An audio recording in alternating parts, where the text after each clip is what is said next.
Good afternoon and welcome to the sixth and final in our series of conversations on the future of public safety, sponsored by John Jay College of Criminal Justice and the National Organization of Black Law Enforcement Executives.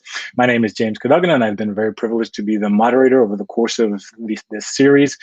And we are very privileged to be joined by six distinguished guests today who are going to speak with us and give us their views on how we should be recruiting, training, and developing law enforcement officers if we're going to create and capture a new future of public safety. As President Mason said at the outset of the series, we're really looking for dialogue across difference, and I can't wait to hear what each of our panelists has to say. By way of introduction, first we have Councilmember Philippe Cunningham from the Minneapolis City Council, representing the 4th Ward. Welcome, Councilmember. Thank you for having me. Great to have you. We have David Mahoney, the Sheriff of Dane County, Wisconsin. Welcome, Sheriff Mahoney. Thank you very much. Glad to join you. We have Marquesa Tucker, the Director of the African American Roundtable in Milwaukee, Wisconsin. Welcome, Marquesa. Good afternoon. We have Scott Thompson, the former police chief of Camden County, New Jersey. Welcome, Chief. Good afternoon, James. It's an honor to be here. Thank you. We have Lenore Anderson, the president of the Alliance for Safety and Justice. Hi there. Good to see you, Lenore. You as well.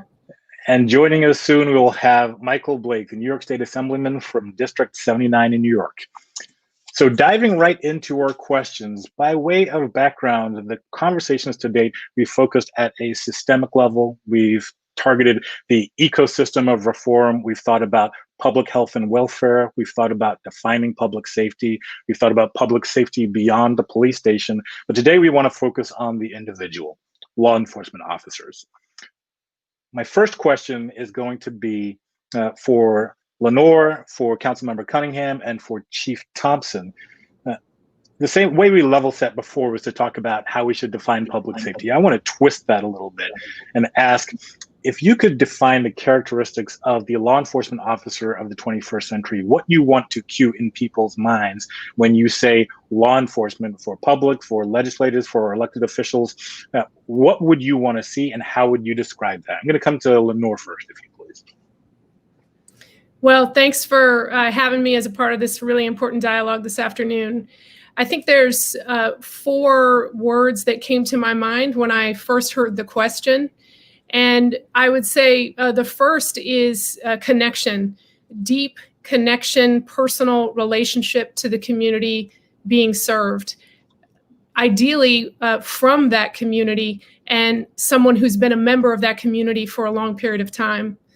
The second concept that came to my mind was conflict resolution, conflict mediation, de-escalation, deep expertise in understanding how to de-escalate and address and problem solve conflict. The third concept that came to my mind is really a reflection of the work that we've been doing with survivors of crime all across the country, which that third concept is someone deeply familiar with the impacts of trauma, the long-term and also immediate impacts of trauma on people who are not protected from harm, people who deserve to be protected from harm and have not been. Trauma-informed approaches to advancing public safety are critical and largely lacking across the country. The fourth concept is one of collaborative, someone who understands that advancing safety is going to come from community well-being first. It's going to come from community leadership and partnership first. And that means that we have to have law enforcement leaders that are deeply committed to partnerships with community, to trust building, and also partnerships with health providers and those that can improve well-being for communities. That is a fantastic way to kick us off. Thank you so much, Lenore. I heard 4 things I just want to reiterate here because you really hit the nail on the head. Connection to community, conflict resolution, de-escalation abilities, familiarity with the impact of trauma, and being collaborative in your mindset. I very much appreciate that. I want to come to Councilmember Cunningham. Yes, well, I just have to say that actually some of the characteristics that also came to mind for me, Lenore actually spoke to. So I appreciate being able to have that reflected back that we're on the right track. So, to first off, really what we need are officers who see themselves as a part of a larger body of keeping the public safe, not as the center or the end all be all. So that really comes to collaborative. We need folks who are going to be collaborative with civilians who are doing violence prevention and intervention work, as well as reentry work for folks who are coming out of incarceration back into their community. We need folks who are trauma informed, being able to understand the psychology of human behavior and being willing to learn that. We need folks who are humble, eager to listen to and learn from the community that they serve, who are service and justice oriented. We ultimately, what we need are officers who are driven to earn the trust of community, not just expect it because they have the authority to demand it.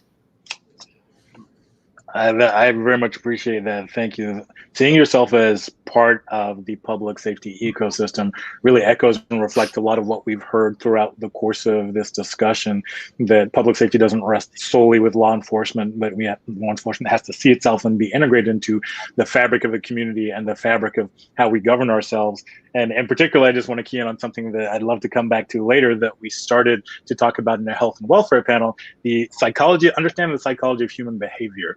And having that kind of EQ as well as that hard body of knowledge, that's so very important. Thank you, Council Member. Chief Thompson, please. James, this is a great question. And we learned a lot. In 2013, we had a really rare opportunity to create a new police department in Camden, New Jersey.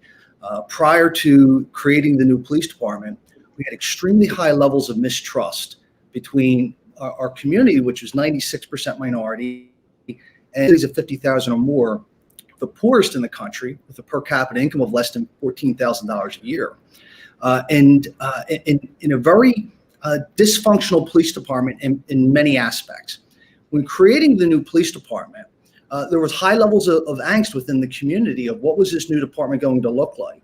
And we did a lot of outreach, a lot of surveying, and we gave the community a lot of input into, and particularly surveyed them on what were the characteristics that they wanted to see in their police force.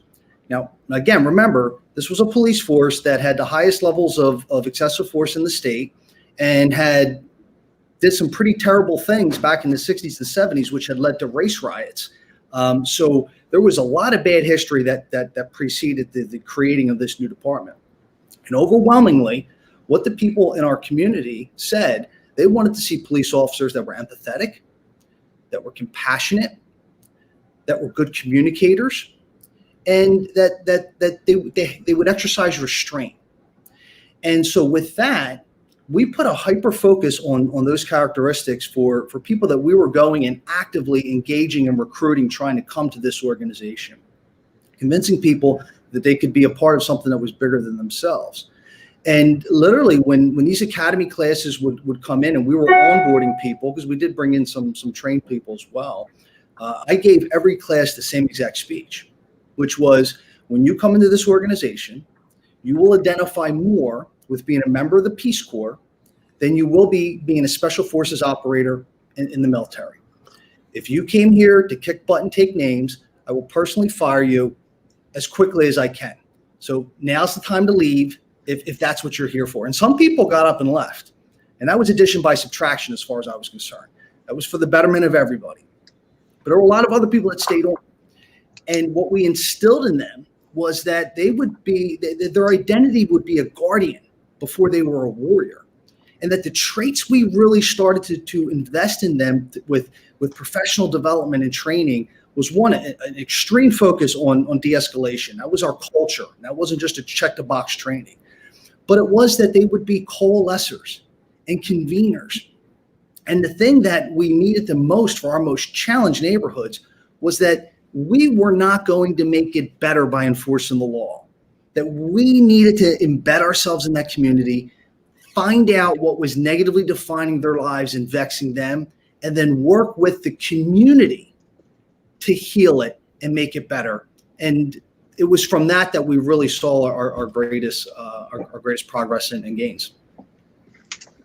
Thank you so much, Chief. That imagery of you giving a speech saying you were going to identify more with being a member of the Peace Corps than with the Navy SEALs is really important, and certainly I think will stick in our viewing audience's minds. Thanks so much to you three. Marquesa, I'd love to bring you in here to give your perspective. When you think about being able to recruit and train and develop law enforcement officers and how responsive they are to community, what triggers in your mind, and what would you want to have us all remember and think about as we go forward?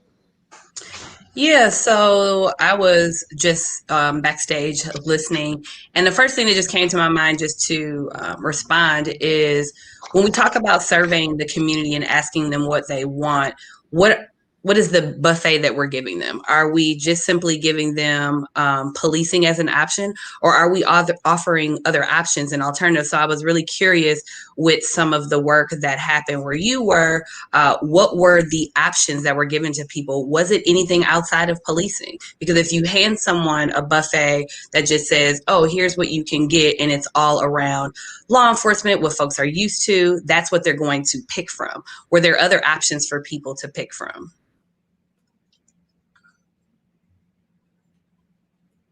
That is a great question. And at the time, we really did not have any other services or aspect to offer them. We did develop over time different approaches to problems because we were informed by the community that, look, we were not the best people suited to address mental illness, to address addiction, to address homelessness. But yet, even nationally, we continue to push young officers to handle these really complex and challenging situations. And we give them a ticket book, we give them a pair of handcuffs, and we give them a gun. And we tell them, go fix that problem. And we wonder why it doesn't do well. So at first, when we took this Peace Corps mentality approach and we stopped trying to wrest our way out of problems, we were able to better understand and get a lot of the other folks to the table, the social services people, the mental illness, or I should say the mental health people, to be able to deal with the folks with mental illness. And it was through that. It was a learning experience for us. But remember, 2013, we were not as informed as we are today. But fortunately, the community was telling us, and I think that's one of the key things here, is that policing. The community, policing has to be able to open the door and give the community the ability to have a hand on the steering wheel for what policing in that community locally and nationally is going to look like as they move forward. Yeah, I also want to kind of flip what you just said. I think that it's actually the other way around, that community actually should be driving it versus like police being the drivers. Community are the people that knows what they need and knows what they want. So I would like to, I actually think it's from my perspective and the work that I've done and the people I've connected with, they would like to see the community. The community wants to be the driver of what public safety looks like and what it is that they need. And I think, yes, bringing in more of the folks who do work around social services to support people with mental health issues, that is where folks are saying in this moment that they want to see funding go to. And so that, I believe, is the way that we go from the community standpoint and addressing what is needed with the people who have the skills to do that.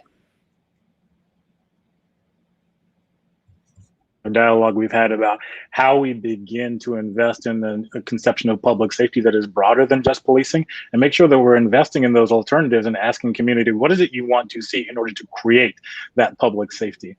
Every element of our governance system needs to work hand in hand, and we need to be very clear about not pretending that police can solve every problem, and then also resourcing the alternatives that will prevent police from having to be first responders in every situation. So I appreciate that, and this is exactly the kind of dialogue across difference that we've been trying to tease out throughout this series. So thank you very much. Oh, I want to bring in Councilmember Cunningham on this, please.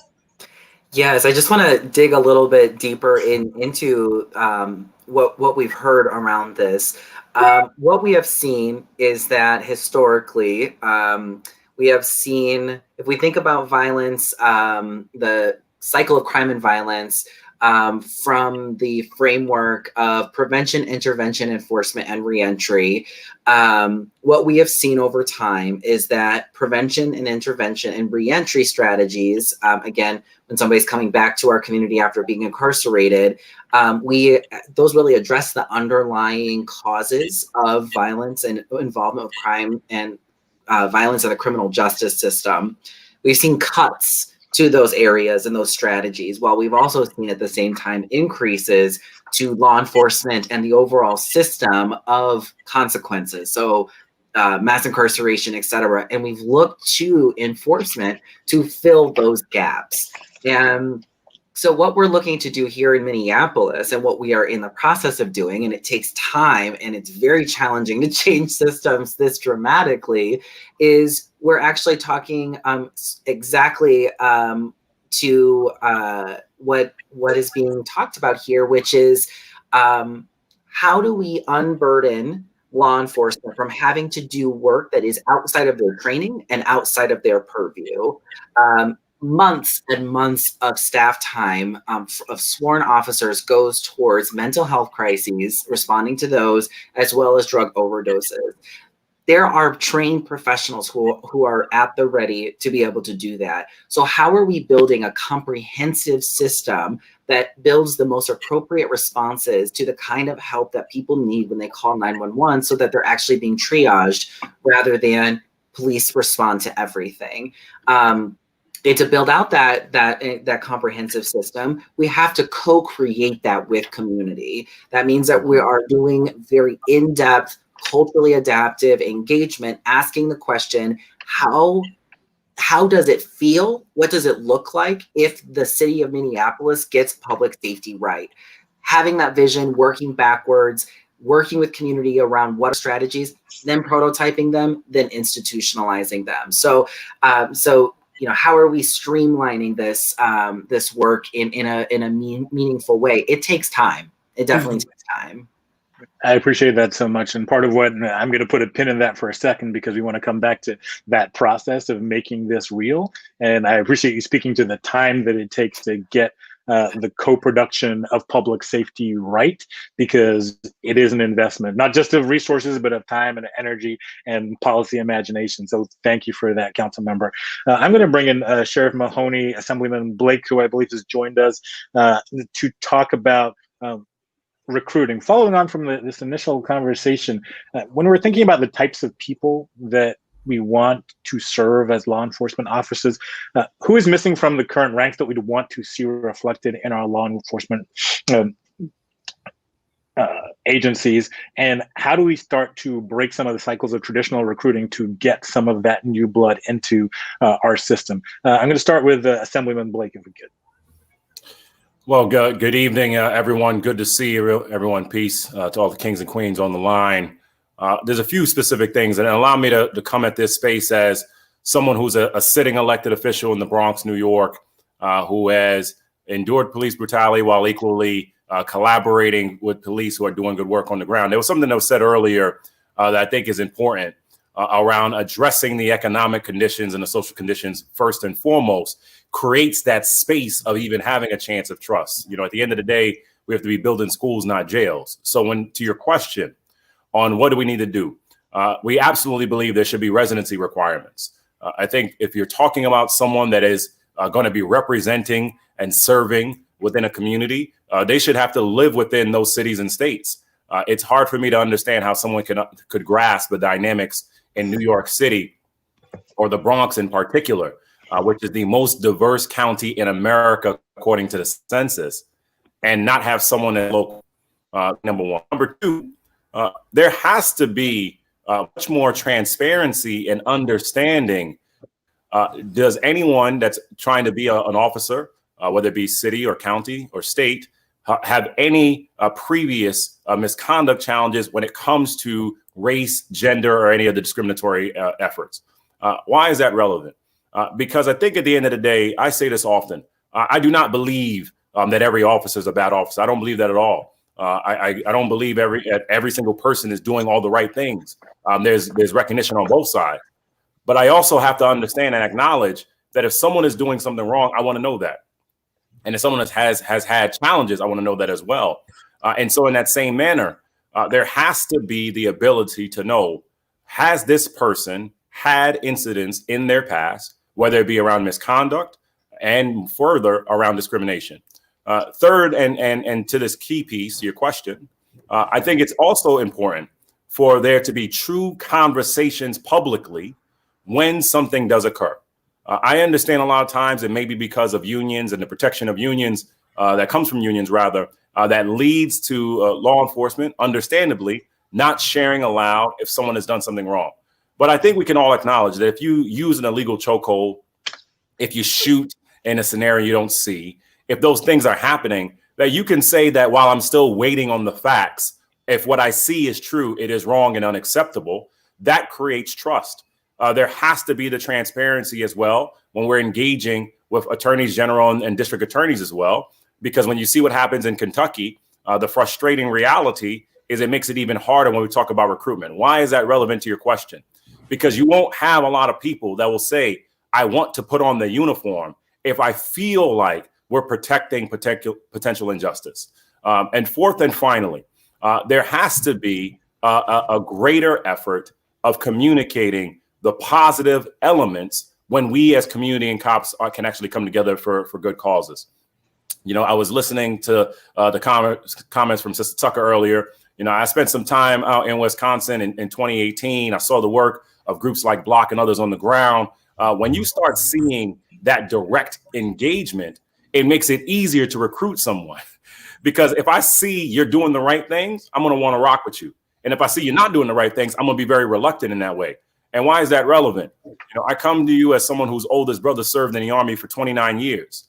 So I can appreciate that when we talk about placing the uniform, people will respect that and see that.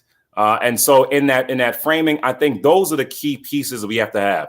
Residency requirements, true transparency around any challenges that happened before so you can have an opportunity for building of trust, true conversation around accountability when incidents do occur, and then promoting why this is an opportunity to serve. I think if we do those elements at a minimum, there's far more that needs to happen. You make it easier to try to recruit more Black and brown folk and others from our community to become part of law enforcement.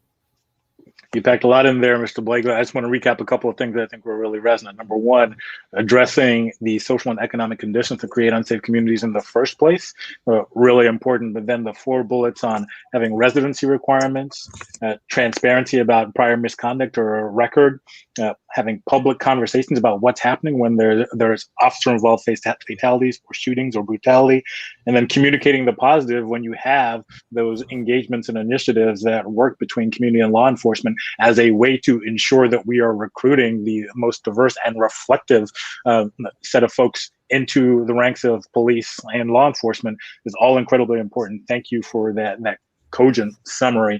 I want to come to Sheriff Mahoney, if you please, on this. Thanks, James. You know, as we talk about recruiting and putting in place one of the most important roles in our government, that of a law enforcement officer, and I say the most important because of the responsibilities and trust that is placed into that officer. It's imperative that it be the best that our community offers in a host of areas. There have been outstanding comments already, and I want to touch on one item that Councilman Blake brought up. Absolutely, as we are recruiting as law enforcement leaders, there needs to be a zero tolerance for hiring of those individuals who previously showed acts of misconduct. There needs to be a bright line, and that bright line is intolerance. We cannot continue to reemploy law enforcement officers who have betrayed their trust, their community's trust. So as we begin the process of recruiting law enforcement, and I want to touch on a statement that Marquesa made as it involves community. It is such an important role that law enforcement always has to take into account that the trust that is placed into them comes from the communities in which they serve. The authority that is given to law enforcement comes from the community they serve. And as we turn turn to our recruiting departments, our units going out in the community to recruit that next generation of deputy sheriff or police officer, and the roles that they will play moving into the 21st, 22nd century. It is imperative that our community be involved in identifying the priorities on who we invest in the future. Individuals who are committed to service to others before oneself, who have that essence of calling to serve. And I do believe that it's a calling. If you enter this profession thinking it's a job, you're in the wrong career, because you are here at the most worst times in people's lives. And you need to have compassion. You need to have the empathy. You need to have the training. You need to have the trust of the community. As a nation, we need to return to the pillars of 21st century policing that have been shelved for the past almost 4 years, and return to a recruiting philosophy that builds trust and legitimacy of this profession in the minds of those decision makers like our councilmen who are joining us today in the communities that we serve.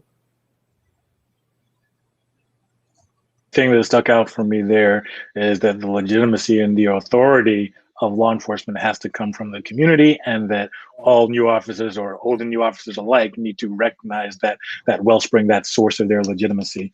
Now, one thing that you noted, Sheriff, and Charlie, can you bring up the Sheriff and Chief Thompson? I want to talk about training and transition into that conversation. So first and foremost, from our law enforcement professionals on the panel here, it'd be great to level set for our viewing audience to talk about what does training currently look like for law enforcement officers, and what do we need to know about how officers are trained as a way to frame up the conversation about where we should be going. Let's start with Chief Thompson, if you could. Yeah, James. Well, I'll tell you, ironically, training today is probably better than it's ever been. But you take 2 steps back and look at it, it's still falling woefully short. Still in far too many jurisdictions across this country and in far too many departments, the only real significant training officers are getting is in the police academy. A lot of organizations are not providing the additional professional development that officers need, the type of training that they need in a meaningful way. I mean, we just cannot give somebody a PowerPoint presentation on how to de-escalate a situation and then expect them to be able to put those principles into place when all they did was see them on a screen.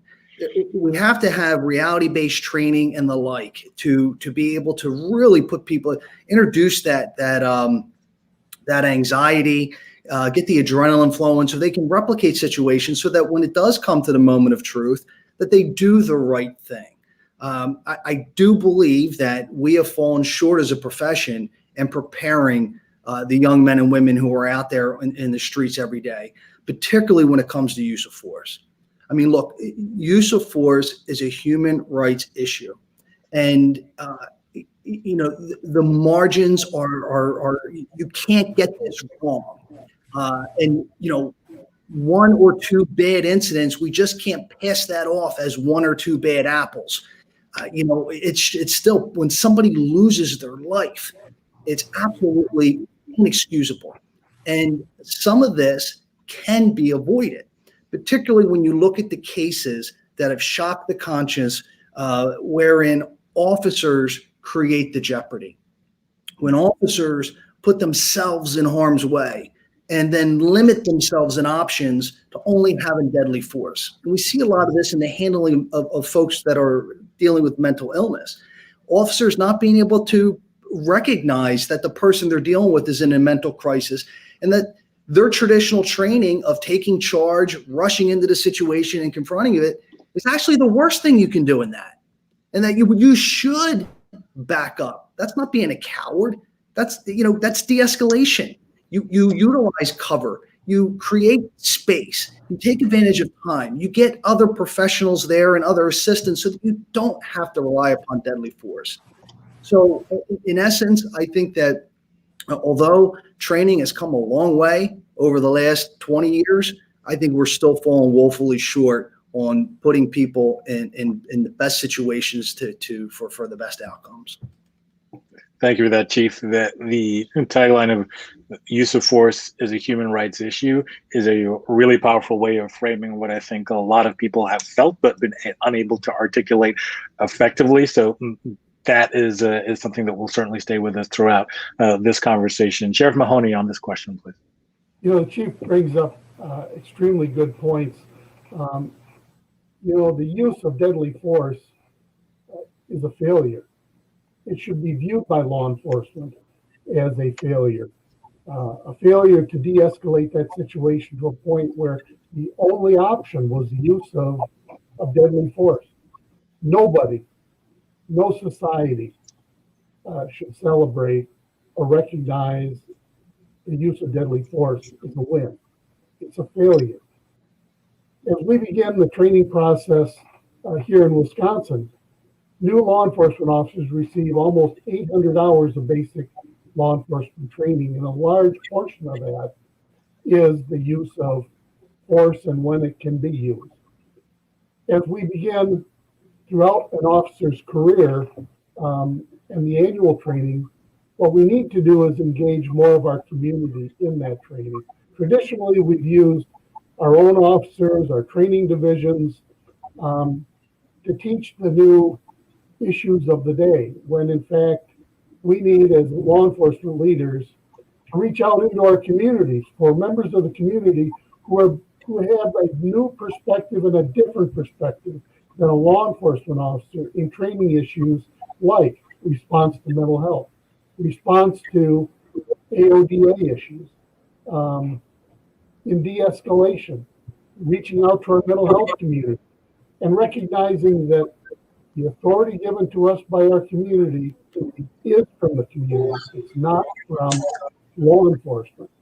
And the fact that it's a partnership, and as such, as we begin and continue the training process for law enforcement officers throughout their career, we need to engage the community and experts in those areas. When I think about training over my career, I'm in my 41st year with the Sheriff's Office. And it has been an extremely large transition over that period. I hate to even harken back to the training of 41 years ago.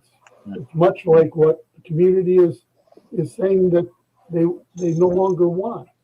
To today, we are teaching a variety of issues, from response to AODA issues to mental health to response to youth violence to use of force, and how we are diminishing the use of force in our communities. The Chief made some great points, but I think an area that we really need to expand on in this profession is reaching out to members of our community. Thank you so much, Sheriff. I appreciate that. And obviously, we are thinking about the full trajectory of policing. As long as there's been policing, we've been studying policing, trying to improve it.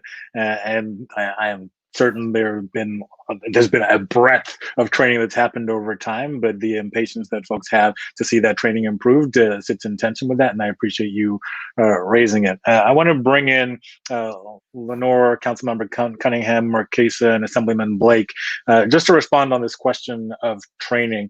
Let's start with Lenore, if you please. I appreciate the conversation. I think the one addition I would offer is that I think it is incumbent upon leaders in all aspects of the criminal justice system to train people in the criminal justice system on its history, especially as it relates to race. I think the criminal justice system is not neutral. It does not operate in this country from a place of neutrality as it relates to how communities of color are policed versus predominantly white communities. The history and the present day reality of that is unavoidable. And I think that we need to be able to have direct conversations from the get-go for people who are entering into work in any part of the criminal justice system about that history. I am a former assistant district attorney, and I was consistently surprised at how few people who worked in prosecutors' offices have really studied and really understand the depth and scope of injustice that has occurred by way of our justice system. I think it's critical to add that as an official training component for everyone. That is so very important. Training law enforcement officers on racial justice and the history of racial injustice in America is a really important touchstone for us. So thank you for that, Lenore. Councilmember Cunningham. Yes, I'm always intrigued to hear answers, particularly from experts in law enforcement and those who have been doing the work, because from my perspective, I find it very challenging to be able to see a pathway forward to untrain and uncondition the perpetuation of structural violence with a system that was built on perpetuating structural violence. And so I'm very, I can say that in Minneapolis, we were a part of the national initiative. And so every officer was trained in de-escalation, procedural justice, implicit bias. And George Floyd was still murdered in the way that he was. I had 3 officer-involved shooting deaths in my ward in my first 2 years in office. We have the best trained police officers in the state of Minnesota.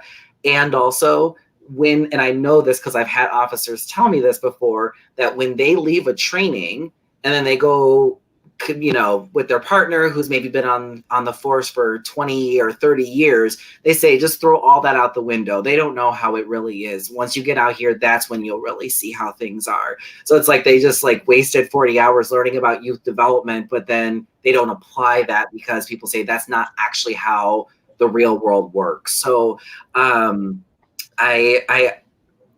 we think about structural violence, it is actually the deadliest form of violence. We talk a lot about behavioral violence, but we have to think about systems and the harm that systems cause.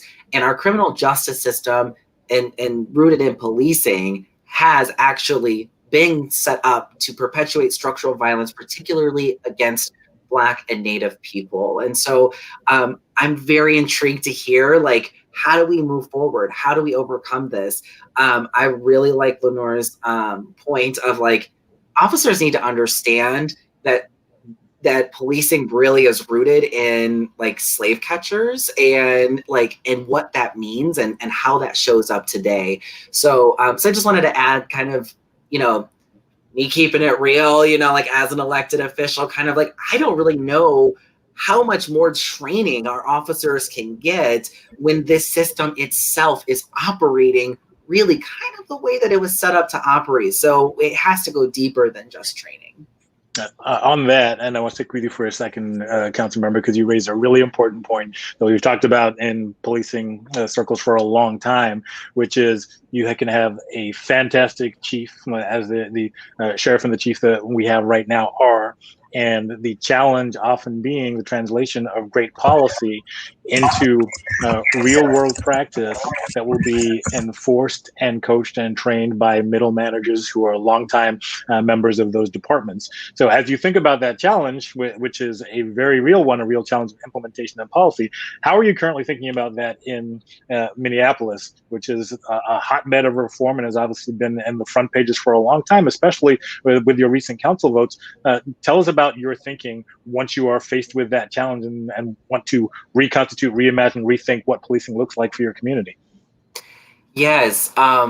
So research shows, at least the research that I've read, and I'm a nerd, so I always welcome folks to send me more research and evidence.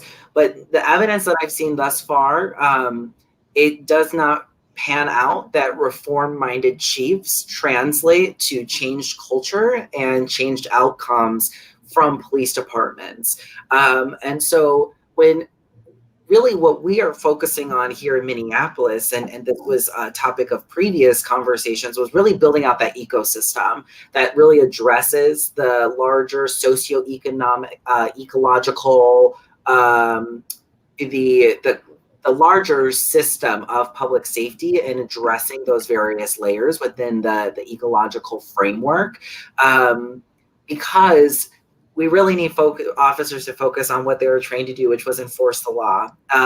And so that's really what we've been talking about. And I do want to just clarify, there's been a lot of misinformation in the media about what exactly we voted on in Minneapolis. What we voted on was that we want our city staff to prioritize reimagining public safety to build out that comprehensive system.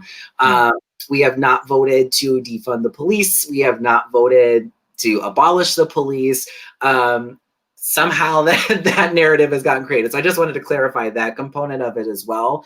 But I mean, this is an ongoing challenge because we have a police chief. He's our first Black police chief. I really appreciate him. I enjoy working with him.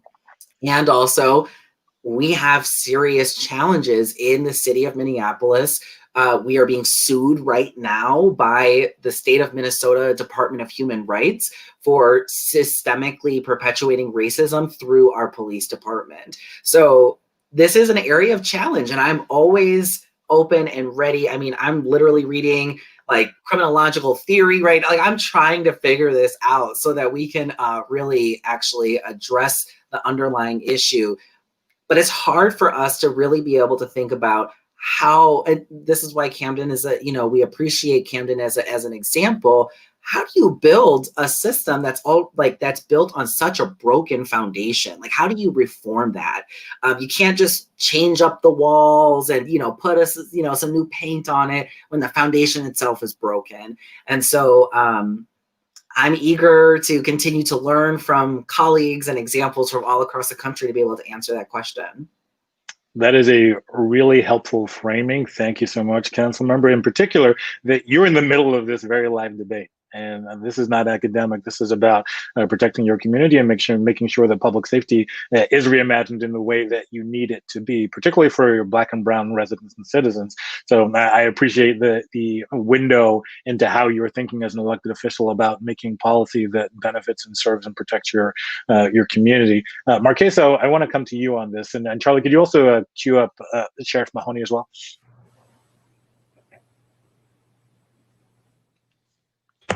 Yes. So I actually am on a campaign here in Milwaukee called Liberate MKE that I helped to co-found. And so when I hear about recruitment, when I hear about training, and I just want to first just establish that that's something that I have moved past. I've actually came into this work when Dontre Hamilton was murdered by police in April 2014.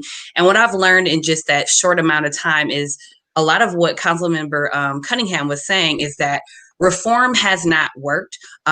Training people has not worked in regards to police officers. And so when we talk about this concept around defunding police that I want to definitely bring into the conversation, I want to quote something from Miriam Kaba's work. It means abolishing the social order and building a new society. We're not asking for kinder, gentler cops. We're asking for the recreation of the commons with shared resources, infrastructures, and knowledge to allow communities to self-govern and thrive. And we know that that is going to take a while to get to, but what we do know is what has not worked. And again, Councilmember Cunningham really lifted up, how do we expect to build something on top of something that was created to catch Black people, slave catchers? That's where policing came from. And as long as we're having conversations around building something on top of a foundation that stinks, it reeks harm, it reeks violence. My parents grew up in Mississippi and came up to Milwaukee through the Great Migration, where Emmett Till was murdered by people who tried to take law into their own hands.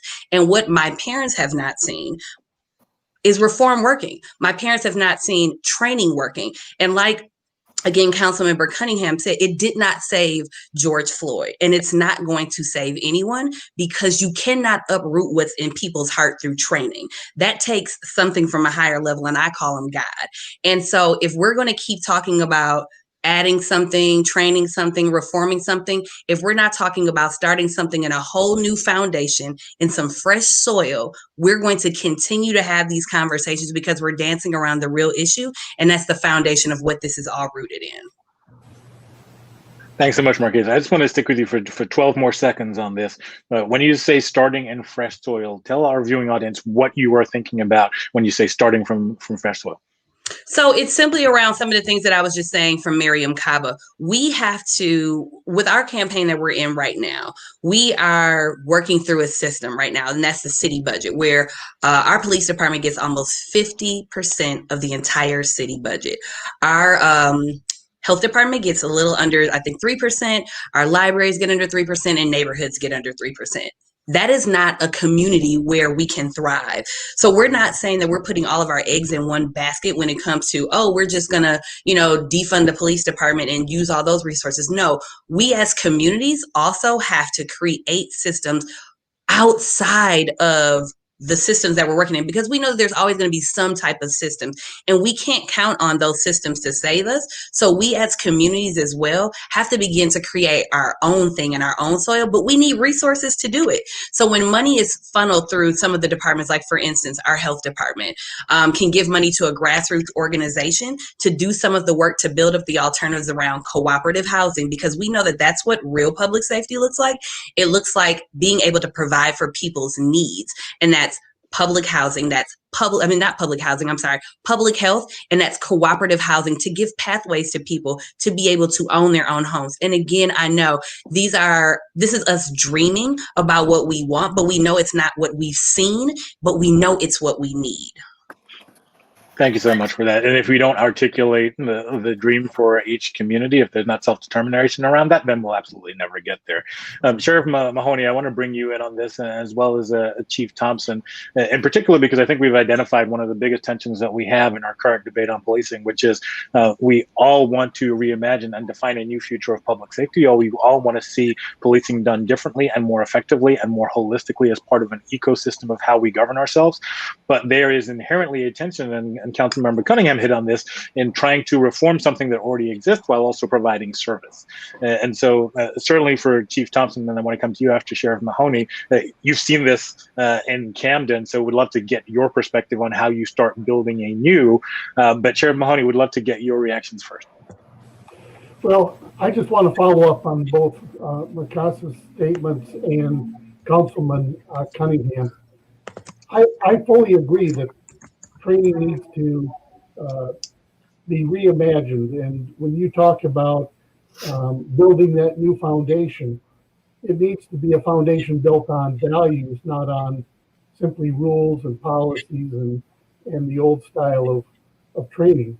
We need to identify the values of the organization, the values of our community, and then transform that into the values of the men and women who wear a uniform of public safety within our communities. Just as the chief has rebuilt an entire organization in Camden, here in Madison, Wisconsin, in the sheriff's office, we built a new culture within the sheriff's office by moving from a rules-based organization that really reinforced what Councilman Cunningham said related to training. You go through 40 hours training, walk back out and go, I'm going to go back to the real world, because the classroom and the topics we talked about aren't the real world. When in fact, when you instill an organization based simply on rules and not on values, you're reinforcing exactly what the councilman mentioned. As we rebuilt the sheriff's office here in Madison on a culture of values, it was identifying the values of our community, our individuals who wear the uniform, and what the priorities are of our organization as we move forward, building trust and legitimacy within the Dane County community, and engaging our community in that training. Both Marquesa and Councilman Cunningham touched on, or I'm sorry, Councilman Blake talked about slavery and the history of slavery. In law enforcement, until we learn educate ourselves, and that needs to begin before the training classroom, is reaching out to have the desire to learn by oneself, and then carry that forward into the lived experiences of those in our community. Exactly what the councilman talked about will continue. There has to be a change, and it is occurring across our country, maybe not as fast as we'd like it. Thanks so much, Sheriff Mahoney. I love the emphasis on community values being the incubator for the work that law enforcement needs to do with community to create the path forward is really important. I want to come to Chief Thompson, and then Charlie, can you queue up Assemblyman Blake as well? Chief. Yeah, James, I got to tell you, Councilperson Cunningham said a phrase that was really sums it all up. It's getting to the root cause issues.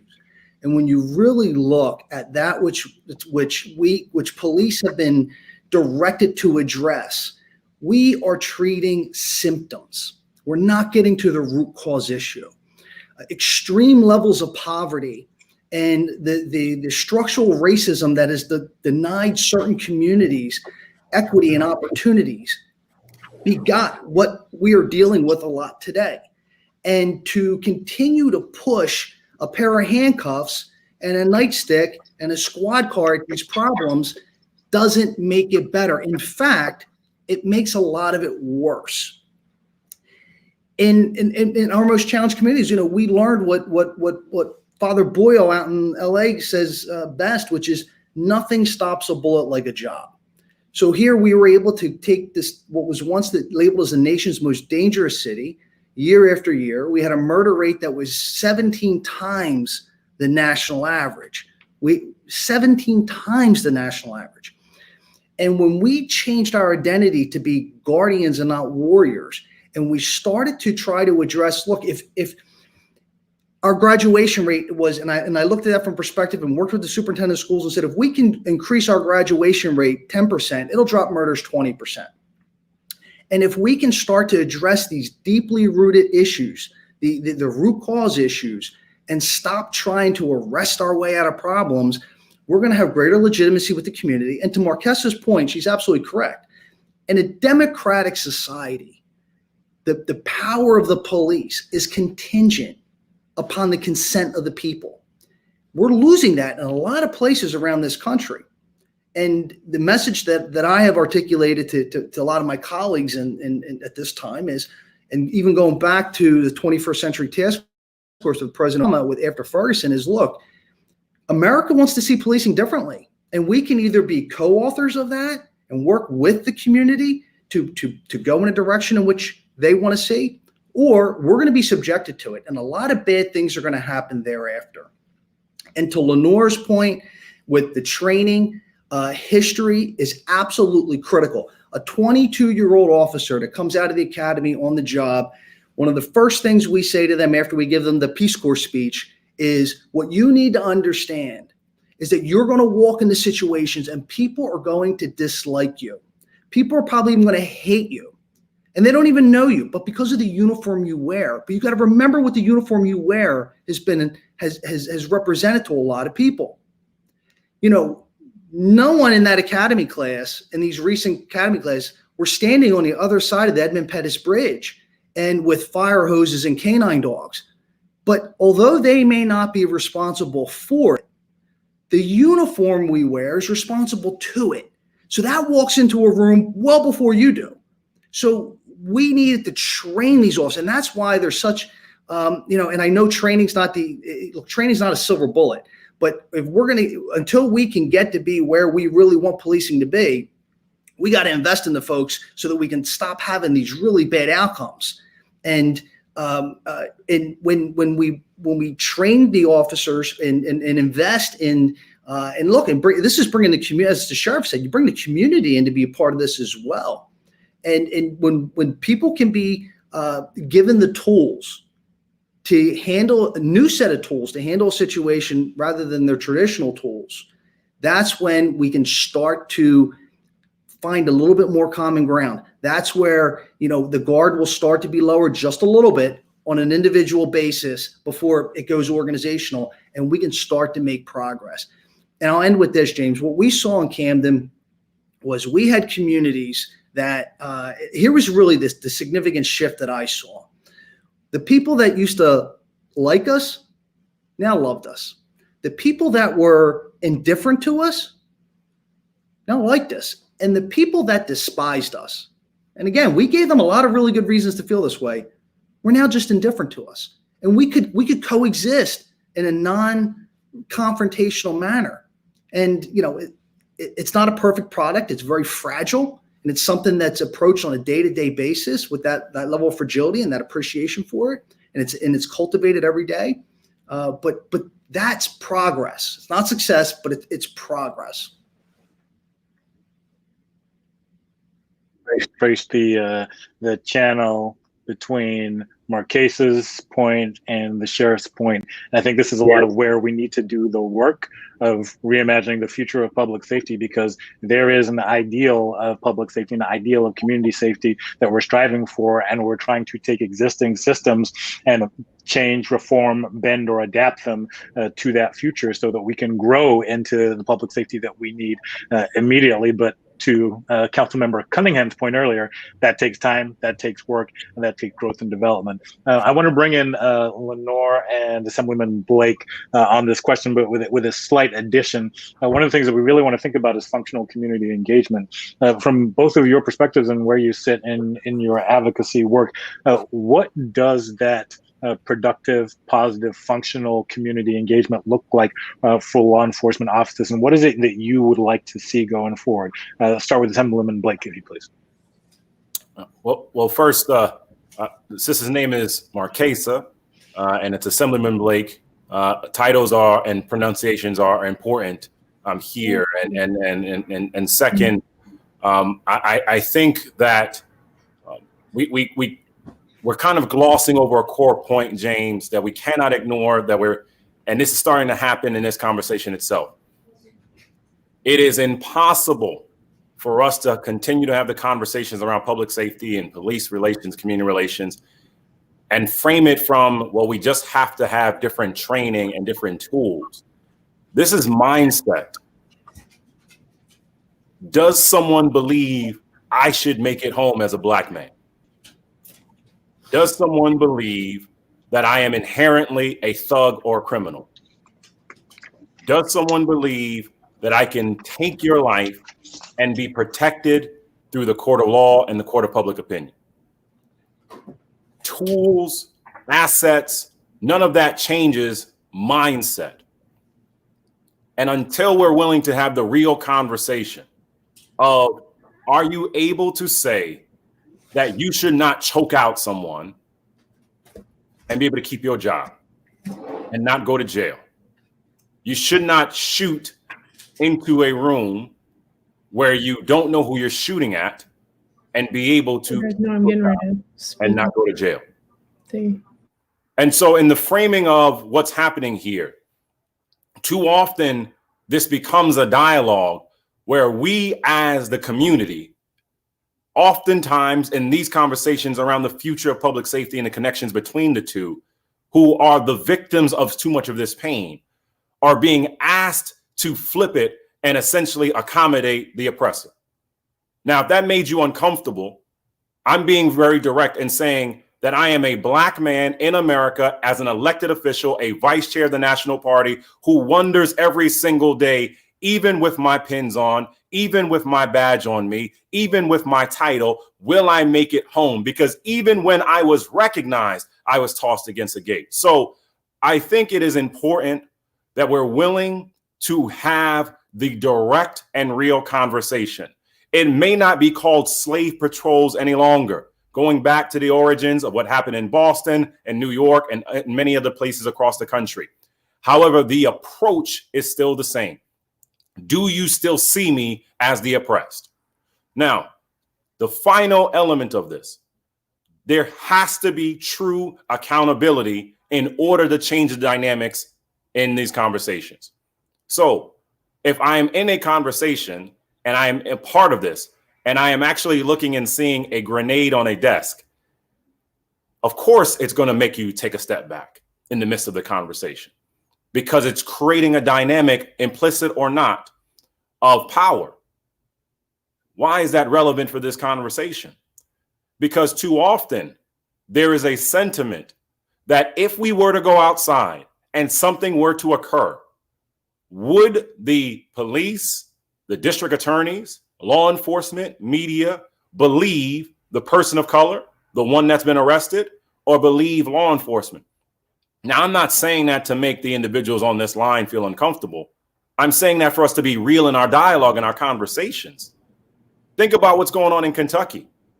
You literally have one person that was charged, not because of shooting Breonna Taylor, because of shooting bullets into the room.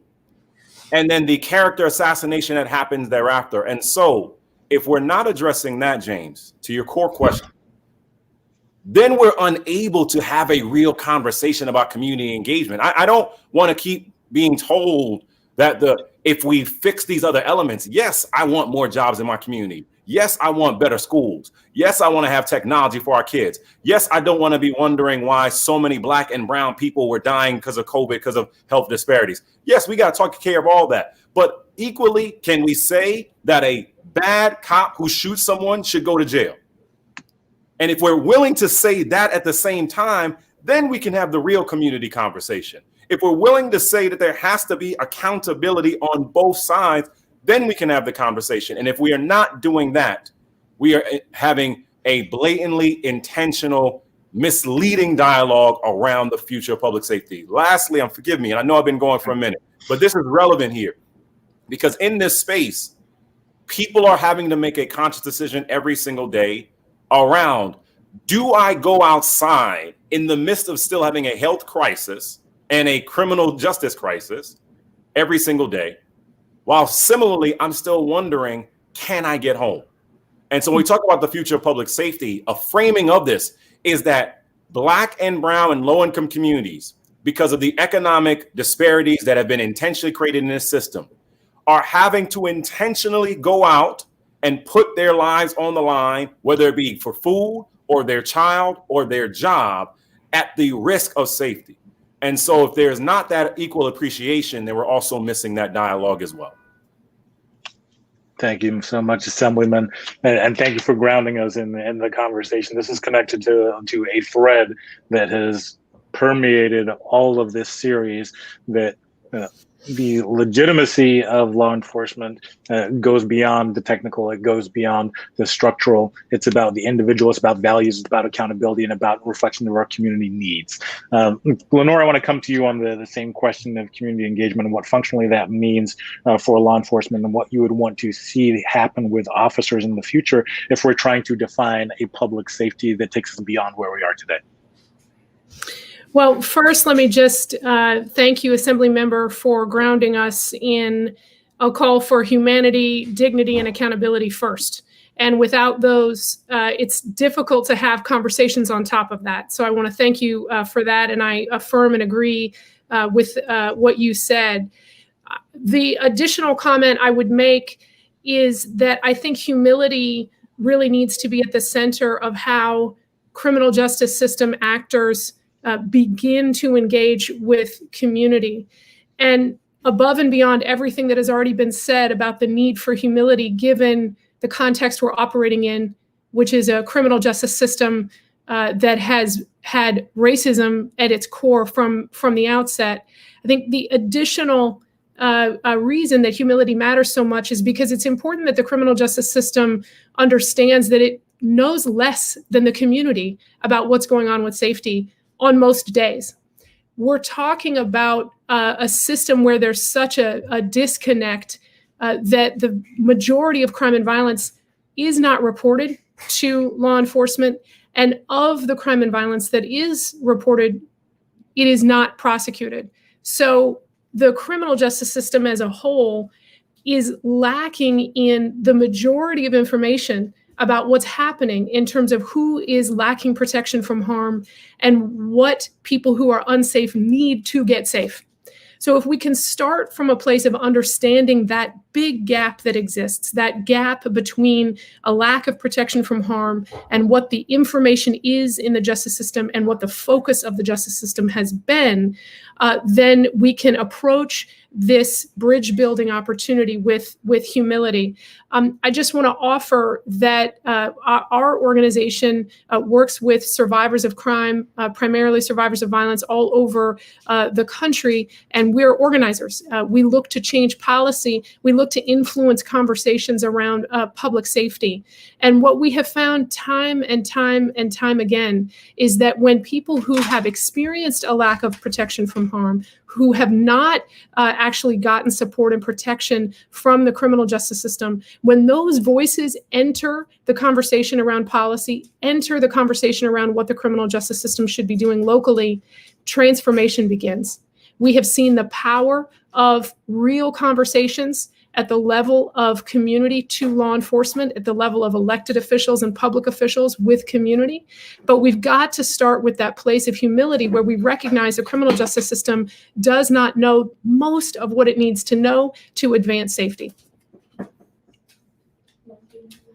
That's a fantastic way to close us out, Lenore, especially the idea of including all community, particularly victims and survivors, in our policy dialogues about how we move forward from here is so very important. And that humility, the H word, the magic H word that we need to have as we think about where we go from here, that needs to lodge in all of our minds. Thank you so much. For our last question for our distinguished panel here, and I've done this throughout the series, I like to ask a lightning round question to everybody.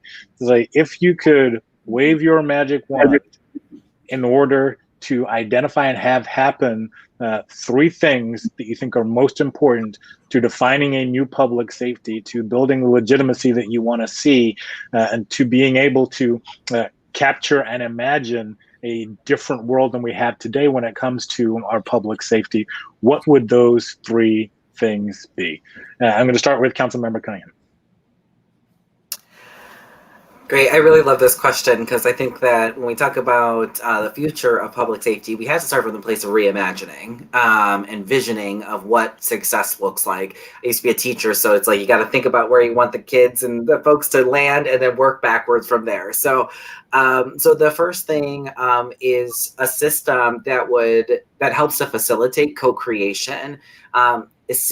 Government systems and institutions inherently have operated from governing from top down. So the system and those who operate the system know what's best for the community, and the community has to live with the harm that decision causes. So it takes a lot of intentionality to be able to flip that paradigm on its head so that we're actually governing from a bottom-up approach. So it would be, if I can wave a magic wand, it'd be easy peasy to be able to do some co-creation work. The second is as well for there to be a better, a healthier discourse around public safety and expanding public safety to a comprehensive approach rather than just centering policing. Right now, across the country, I can't speak for other cities, but I can say really in Minneapolis, it is a very toxic public discourse that's taking place where either you support the police unconditionally or you support building a comprehensive system and therefore hate the police. And there's no both and, there's no gray space. And so it's very either or.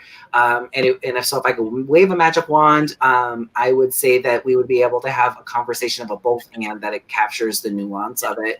And then the last thing is that we had an institutional infrastructure in place that actually built out that comprehensive approach that valued violence prevention, intervention, and supporting folks who are re-entering into our community at the same level that the system of consequences of law enforcement, that's valued on the same level. That would be magical for me. So, and that's the work I'm trying to do. And it's incredibly complicated because if I could just throw a fourth thing, is that if we could clear out bureaucratic resistance, The reason why we've had a hard time in Minneapolis is that there's just been intense bureaucratic resistance to any sort of massive institutional change. So this work takes a lot, so we're all in it together. Thank you for the emphasis on the complexity and your commitment to the work. Sheriff Mahoney. Well, thank you very much.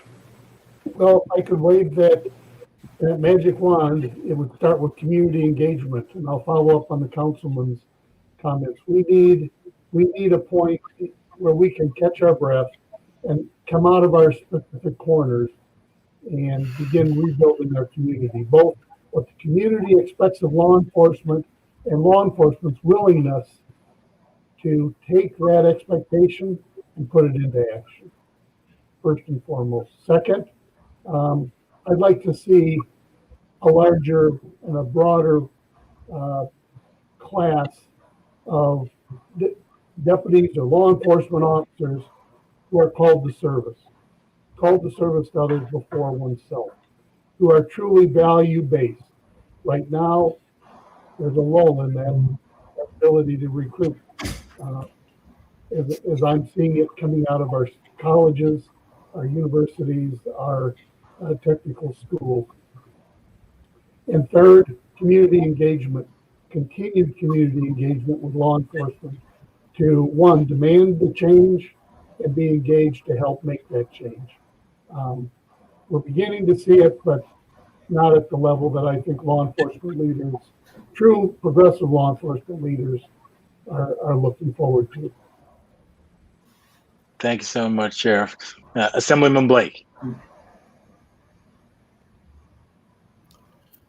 Number one, we need to create a national registry for police misconduct so we both have transparency across the board. If we're trying to really build across the board, I think for law enforcement, it's good for law enforcement because for the bad characters, then you all are not labeled collectively as such and equally on our end. Then we all know how we're building towards that. Second, there has to be 50A or the repeal of 50A the way we have it here in New York, but across the country as well. There should not be any shielding of laws that make it harder for us to be aware of what is in someone's history. And so there has to be legislative action that has to occur in that same manner. And then third and finally, there has to be a greater willingness and approach for us to see the trajectory of justice. And what do I mean by that? That means that we can have the first protest, that's necessary. We can have the arrest, that's necessary. But I think, let's be honest, unless there's that continuity of the progression, then we're just all kind of dancing alongside in the lines here. Because, I can get to the end and it could be one person, but that's not changing the system. That's not changing a culture. That's not transforming the dynamics. We watched what's going on, obviously, in Kenosha, or whether it be in Kentucky, or whether it be out in the East. And so I think there has to be that broader approach. So hopefully this conversation can be one of those, of that continuity of change. We all of us have been a part of, sure, many of these panels before. But the real question is, are we willing to have that true repository to make sure that something changes at a grand scale? That's what I'd be looking for if I had a magic wand. Thank you so much, Assemblyman. Coming to Lenore. Alliance for Safety and Justice, we conceive of what we're advocating for as replacing mass incarceration with what we refer to as shared safety, which means instead of security for some, we really want real safety for all. For us, the three things that kind of ground us in our shared safety vision is first, a reimagination of what the safety metrics are that we should be tracking. Instead of a focus on arrests and incarceration, putting well-being metrics at the center of how we understand safety needs at the community level. The second is stopping the harm. The criminal justice system should not add damage to damage. It should not respond to harms with things that worsen outcomes. So that means reducing incarceration. That means expanding rehabilitation and investing in mental health.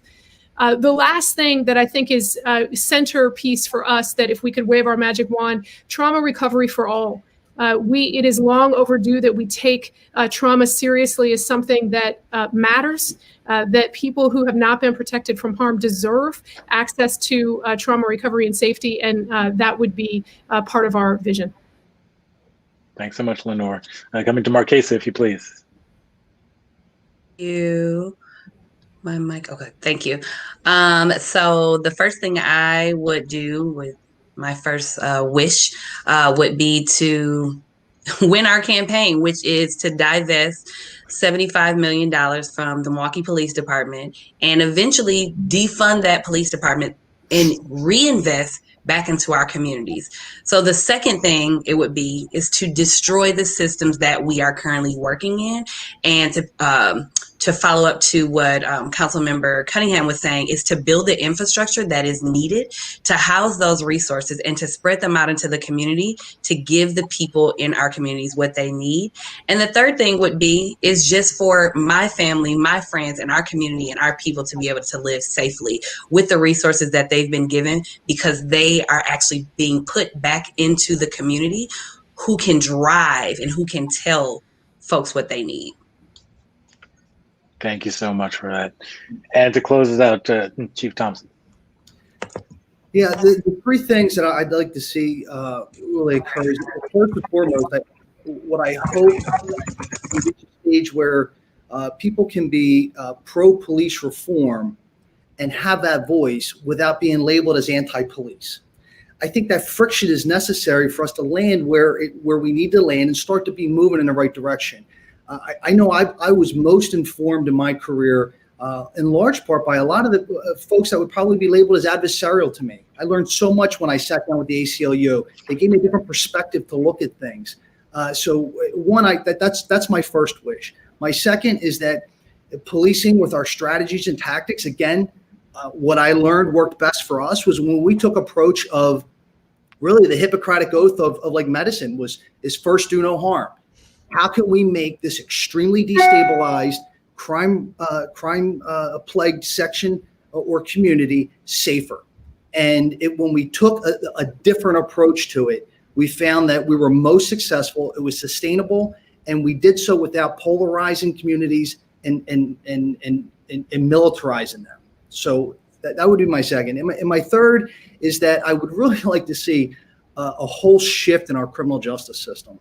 You know, the unfortunate reality and what I would hear from community members time and time again, and it really boils down to its basic. When you start to look at how cops are leveraged as revenue generating with giving tickets and the like, and the damaging impact that has on communities, but really is that overall the criminal justice system, when we want to be really honest, is you're better off being guilty and rich than innocent and poor. And I know that shapes a lot of things that end up, in large part, falling on the most ubiquitous, uniform, forward-facing entity of government, which is the police. And I think for police to be more successful in that endeavor of being guardians in neighborhoods, I think that if we had a wholesale change in that direction, things would be much better. Thank you so much for that, Chief. I want to say thank you to all of our distinguished panelists, to Lenore, to Chief Thompson, Sheriff Mahoney, Marquesa, Councilmember Cunningham, and Assemblyman Blake. This has been a fantastic panel and a perfect way to close out the series with this, as we've termed it, dialogue across difference. This is incredibly informative and helpful. So thank you all for your time. I do want to now bring in, to close us out, our co-hosts for this series from John Jay College of Criminal Justice and from the National Organization of Black Law Enforcement Executives, President Carol Mason of John Jay, and Chief C.J. Davis, Chief of Durham Police and immediate past president of Noble. How are you both? We're doing great. How are you? Not too bad, thanks. I am energized by this conversation and just glad that I was fortunate enough to be able to moderate and listen to these wonderful perspectives. But I want to turn it over to you, Chief, first for some closing remarks. All right. Thank you so much. And you have been an amazing host for these sessions. I have been watching and listening, and you have certainly navigated well. Many thanks to, first I want to say to my friend and sister Carol Mason and the John Jay College of Criminal Justice team for partnering with Noble and creating this amazing platform for critical conversations on the future of public safety. Throughout these informative and provocative discussions, our listeners have been enlightened and inspired by the contributions of some of the most respected professionals and community leaders from a myriad of backgrounds.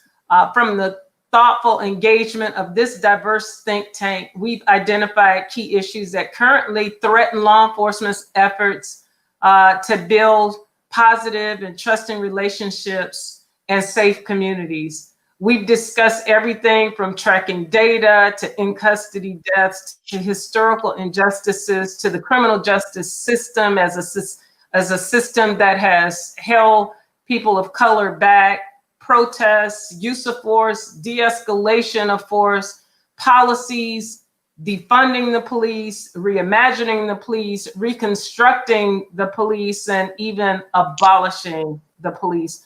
We've come to grips with the very profound cries from people globally and here in our country to chart a new path forward, one that protects the sanctity of life and ensures racial and social justice in the communities that we've been sworn to serve. I am so grateful to have been a part of this initiative. But in closing, I want to thank also two other important people. Noble National Director Dwayne Crawford, who has been a partner and a steady leader in this effort, and Noble National Past President Gregory Thomas. They didn't ask for that, but I wanted to make sure that I recognize them as well, who embrace this initiative and who are always working on the front line and in the vineyard as we stand true to our pledge as an organization to be the conscience of law enforcement and to ensure equity in the administration of justice for all people. So thank you, and thank you, Carol, for this opportunity to partner with you and the John Jay College of Criminal Justice. Thank you so much, Chief Davis. I appreciate it. And turning it over now to President Mason.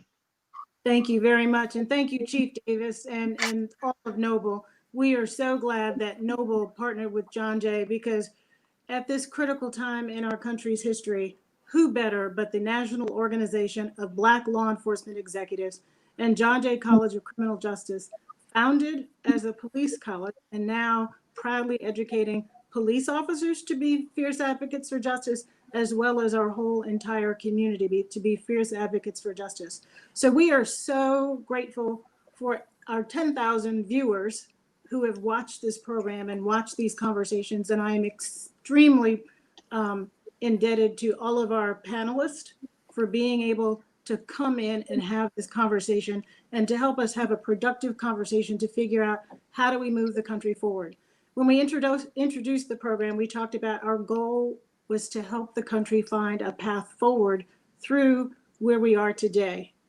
And I think that because of these 6 conversations, we will be able to identify and help our communities with a path forward through this. So expect between Thanksgiving and Christmas, we will be coming out with a report that tells you what we learned from these conversations, where there is common ground and where there is a path forward, and providing a roadmap for our communities to move forward. But this is not the end of the conversation.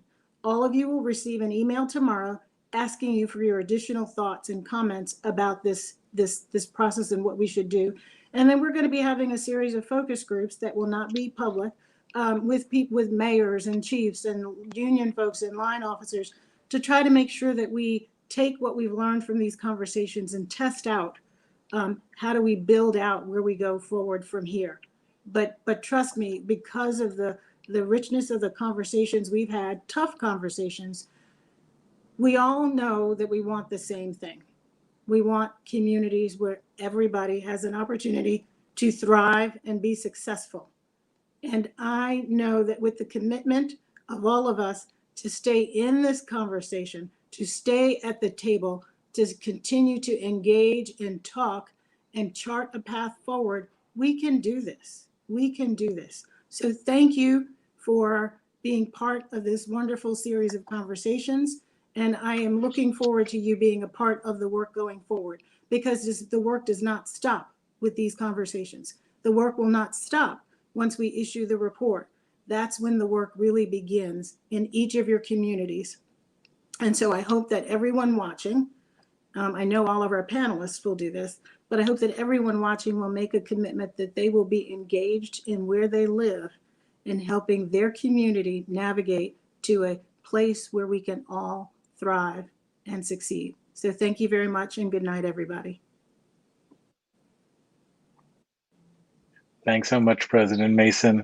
You can't say it better than that.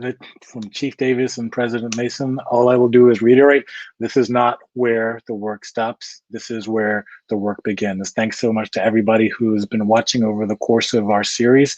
We look forward to engaging with you, to seeing you soon, and to the issuance of the report. Should you have questions, thoughts, concerns, please keep them coming, and we'll be sure to factor them into our work from here on out. Thanks very much, everybody. Take care.